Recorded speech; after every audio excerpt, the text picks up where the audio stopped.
فاروق اعظم رضی اللہ تعالیٰ عنہ کو لولوں نے دو دھاری خنجر زہر سے بجھا ہوا زہر آلود حضرت عمر رضی اللہ تعالیٰ عنہ پر دوران نماز اس نے آپ پر حملہ کر دیا۔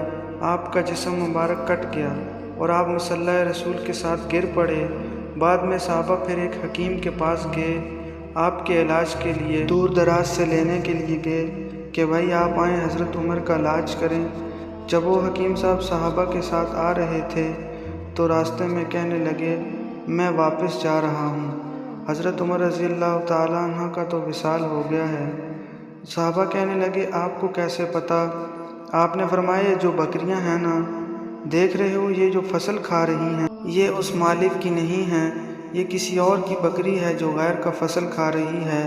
اور جب تک حضرت عمر زندہ تھے تو بکریاں بھی غیر کا فصل نہیں کھایا کرتی تھیں، لہٰذا یہ اس بات کی دلیل ہے کہ حضرت عمر دنیا سے تشریف لے گئے۔